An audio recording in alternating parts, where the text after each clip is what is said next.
poor people's accounts are just a cost. Close the account for this poor guy."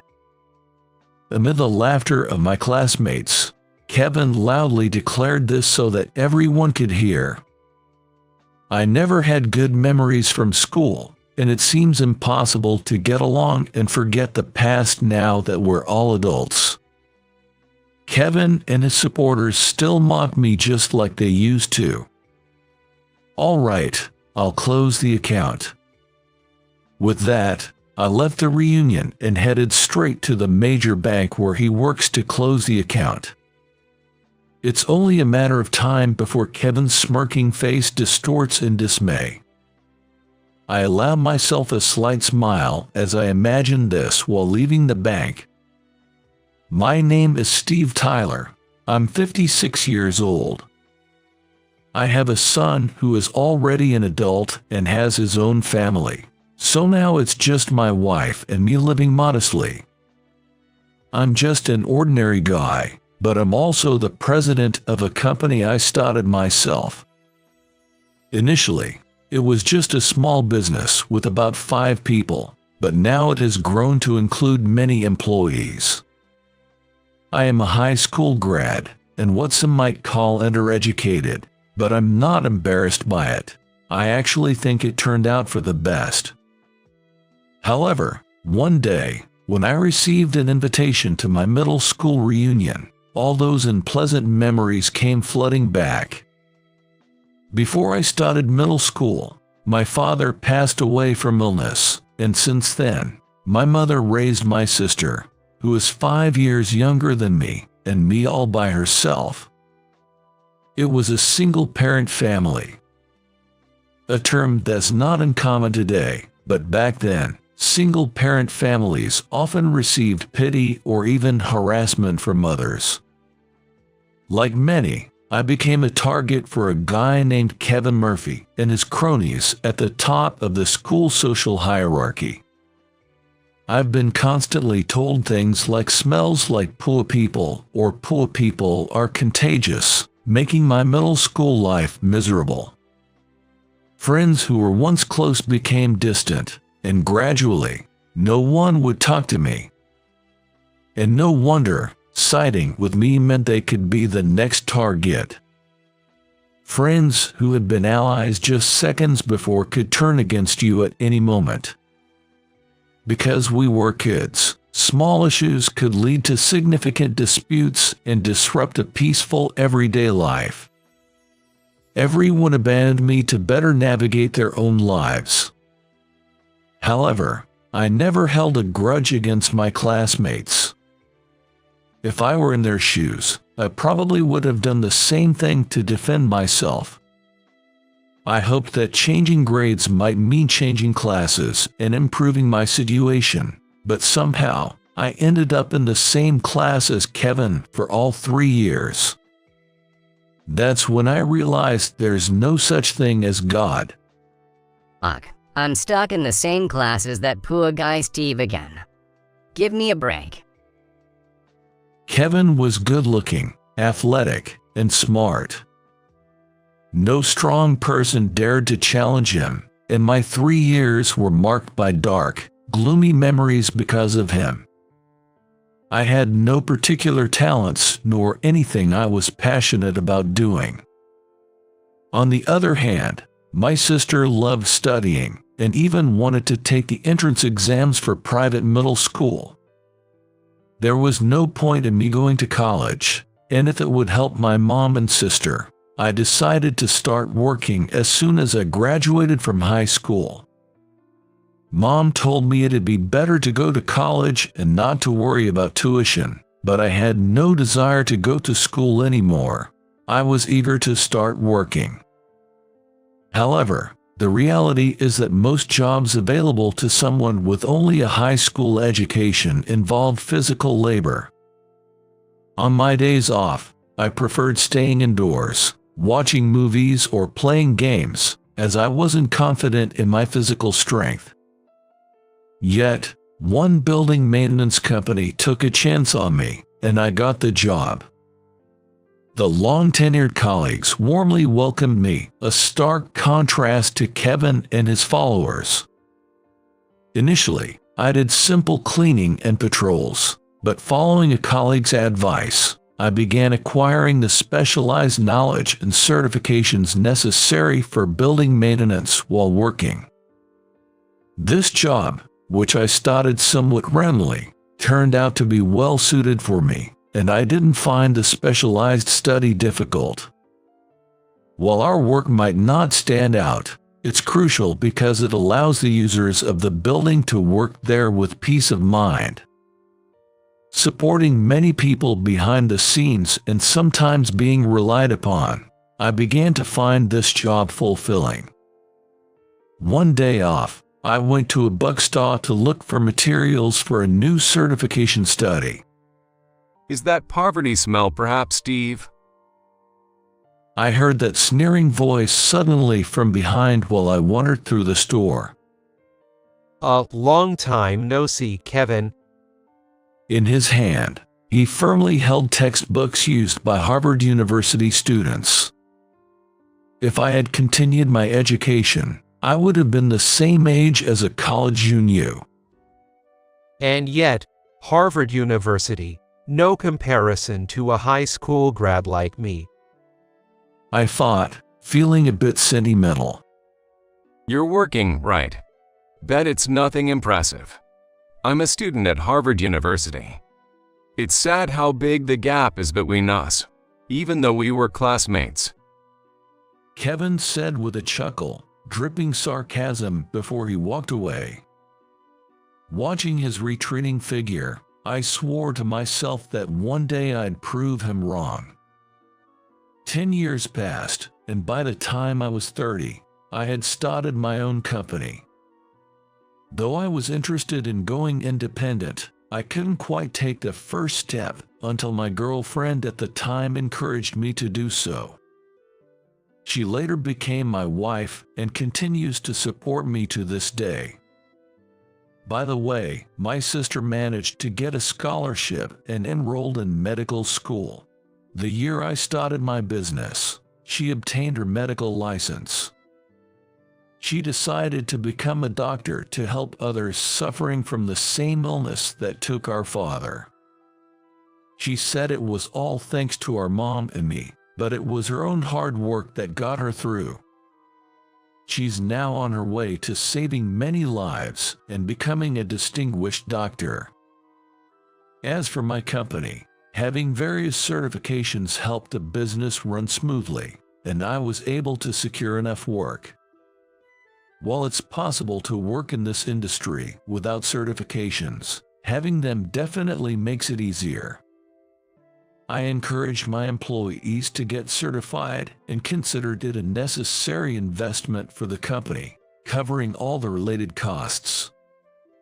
Initially, we were in the red and I put my wife through a lot, but she stood by me, and about 5 years into the business, we experienced rapid growth to the extent of being called a major company.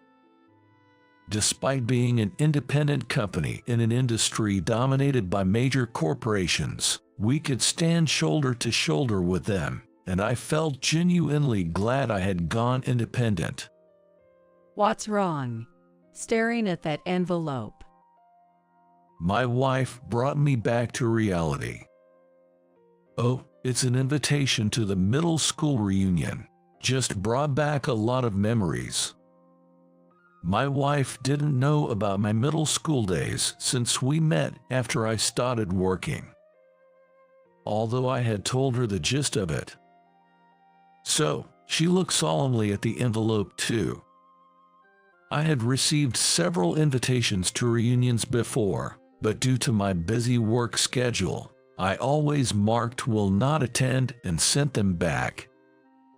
Even though I'm the president, I've always enjoyed field work and often worked alongside my employees.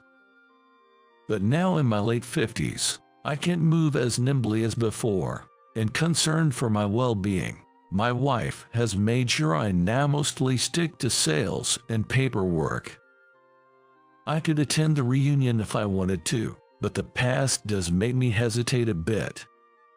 Everyone's an adult now, and if you're curious, maybe it's not a bad idea to go. Indeed, we were just kids back then, but now we're all grown-ups. They probably wouldn't bother with petty harassment anymore, and part of me wanted to show Kevin and the others how much I've grown. I don't know where they are or what kind of work they're doing. They might even be more successful than me. But still, I wanted to make them regret mocking me back then and hear them apologize, even if just once. I might even brag a bit about my success despite being called a poor, bottom-tier dropout. It might be childish, but feeling this way, I marked will attend and sent the reply. Well, I'm off then. On the day of the reunion, dressed in a nice suit, I headed to the venue. A banquet hall in a certain hotel. Before entering, I took a deep breath to calm myself and walked up to the reception. Steve, wow, it's been a long time. I didn't expect you to come. The classmates I met after so long didn't hesitate to talk to me normally even though they recognized me. Some even apologized for their behavior back then. Deep inside, the murky memories of those days seemed to finally clear after decades. Despite some initial fears, thanks to my wife's encouragement, I was truly glad I came. Grateful to my wife, I engaged in lively conversations with my classmates, when suddenly there was a stir near the entrance. Hey everyone, long time no see. How have you all been? With those words, Kevin captured everyone's attention. The moment I saw Kevin's face, my heart skipped a beat. His cronies from back in the day were there with him. Kevin had aged, but he looked distinguished, like a fine wine that had matured well. The buzz of the crowd gathering around him reminded me of the days when he was the popular kid in middle school, always surrounded by people. Gathering my courage, I started walking towards Kevin, about to speak to him when Hey, isn't that Steve? one of the cronies noticed me, and with that, Kevin turned to look my way. Wow, really? You sure made quite a few appearances, the poor. Are you sure you can afford the reunion fee? He mocked, and his cronies chuckled, though the others looked a bit uncomfortable. It's been a while. Don't worry, I can afford it just fine. Not liking my reply, he started insulting me as he used to. Still pretending, huh? You must still be poor, right? Me? I graduated from Harvard and now I'm a manager at the renowned Cherry Bank. What a world apart we are, huh? I was taken aback when I heard those words. Seeing my shocked face, Kevin's taunts grew worse. However, my shock wasn't due to his career achievements. Cherry Bank was actually a client of my company, where we kept our assets. Yes, I know Cherry Bank. We always appreciate your service. When I said that, Kevin began to misunderstand and started making strange accusations. What service? You mean you're in debt? How pitiful. He laughed, thinking I meant I was being helped because I was too poor. No, not like that. I mean we deposit our money there. As I mentioned holding an account, Kevin and his friends laughed even louder. The other classmates stood around, unsure of what to do. Like it's any significant amount, right? Poor people's accounts are just a cost. Please close it. It's actually a hassle to have your account around. Kevin loudly exclaimed, making sure everyone could hear. I had no fond memories from school, and it seemed impossible to get along and forget the past, even though we were all adults now. Kevin and his cronies still looked down on me just like they used to. Kevin, we're all adults now? Let's stop this. One classmate finally lost patience and spoke up. But Kevin wouldn't listen and urged me to leave. Fine, I get it. I'll close the account, I said, and left the reunion to go to Cherry Bank as he had suggested. The bank employee tried desperately to stop me, but when I mentioned it was Kevin who suggested the closure, the name of their manager stopped him, and he silently proceeded with the process. I imagined Kevin's smirking face would soon distort like the bank employee who was handling my request. Smiling a little, I left the bank.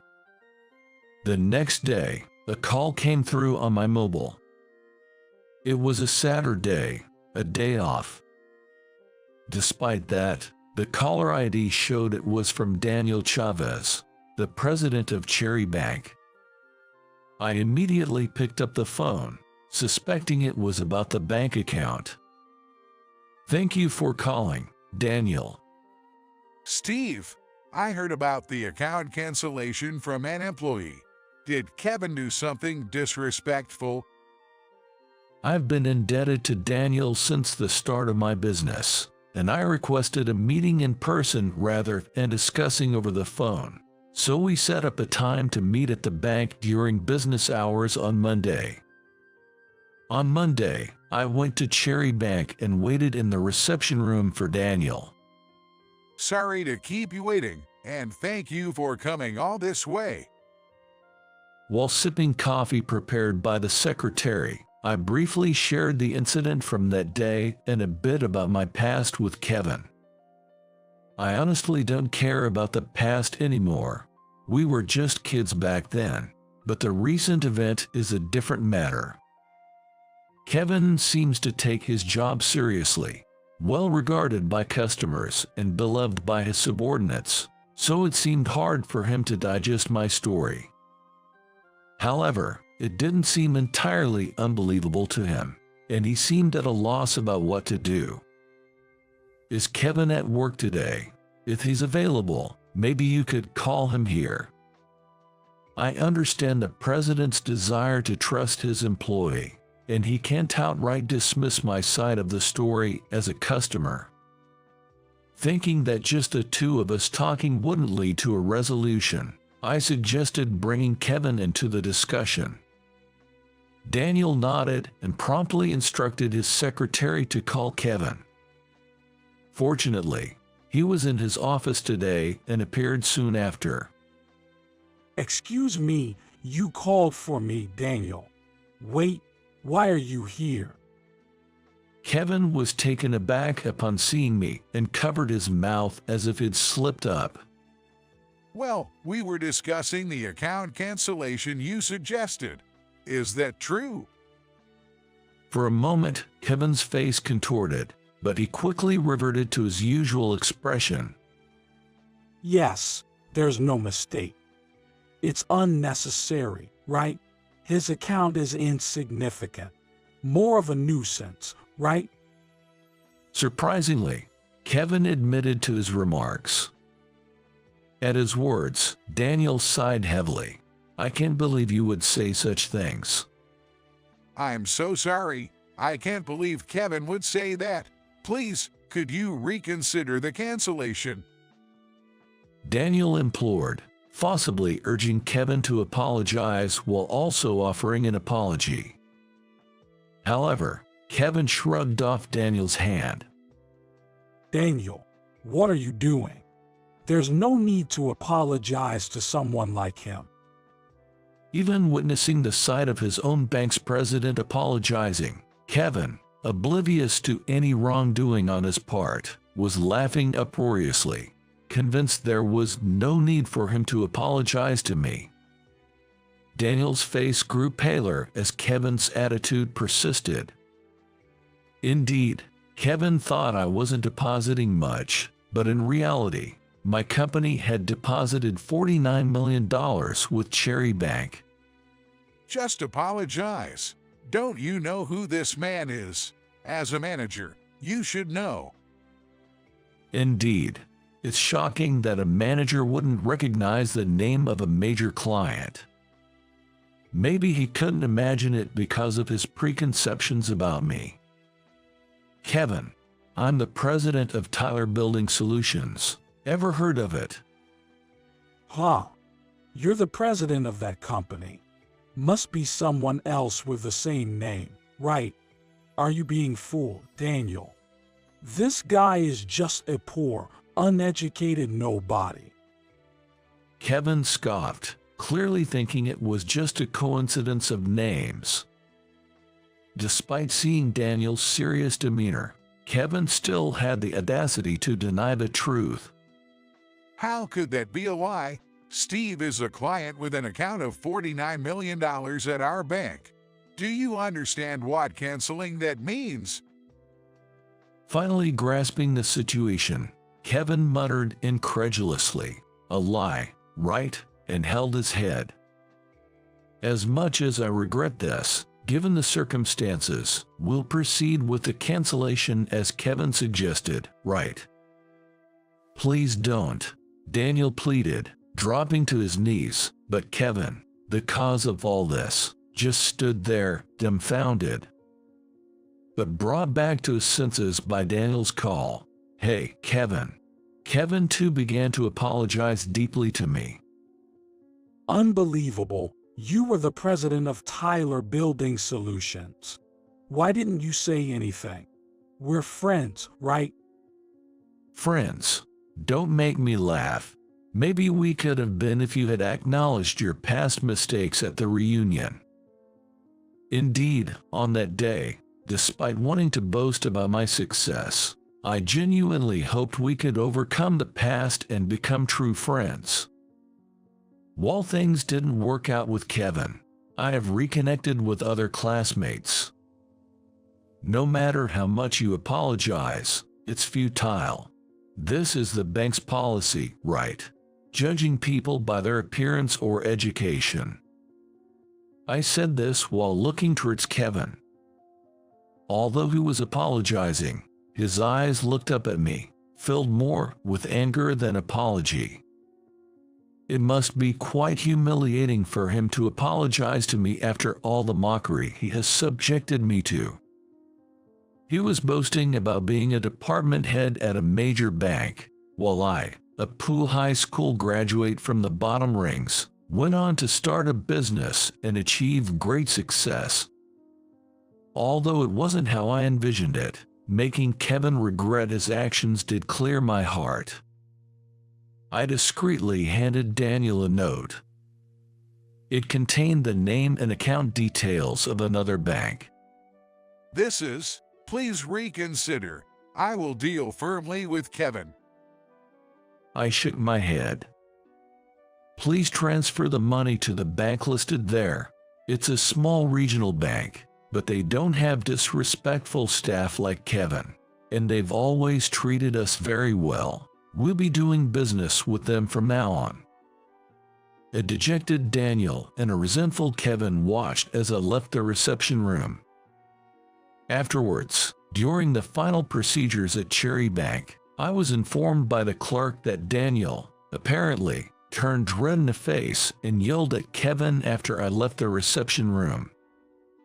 Kevin hadn't realized the significance of a $49 million account cancellation. This could bankrupt us.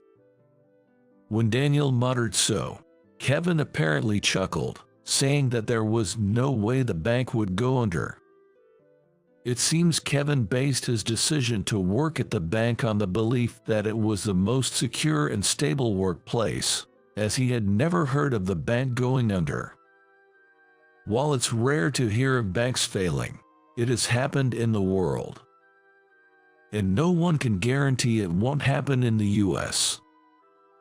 No one could have predicted my success. Even I am amazed by it. Life is unpredictable. That is why one must be accountable for their actions. What goes around, comes around, they say, and it seems apt. Since then, Cherry Bank, while not bankrupt, has been declining and is set to merge with another bank soon. As for Kevin, he has been fired and I recently saw him working at a local corner store. Kevin received instructions from his much younger supervisor and worked with a face that seemed to be chewing on a bitter pill. He was always capable and on the fast track to elite status, climbing all the way up to the head at a major bank, only to end up in a serious downward spiral in life. Meanwhile, I, once scorned as poor and uneducated, am now the president of a well-regarded company. I'm glad I never gave up. As for my future, I've moved my assets to another bank.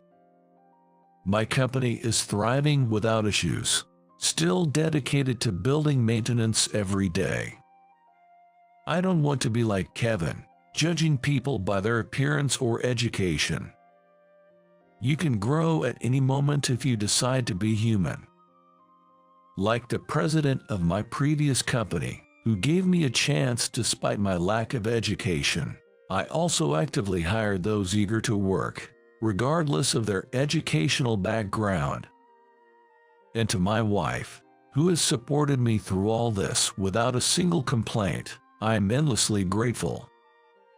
I've left almost all family and household responsibilities to her due to my focus on work. It might seem too late, but I want to repay her not just through work but also personally, so we've planned a vacation together soon. When was the last time we just relaxed together, Hud?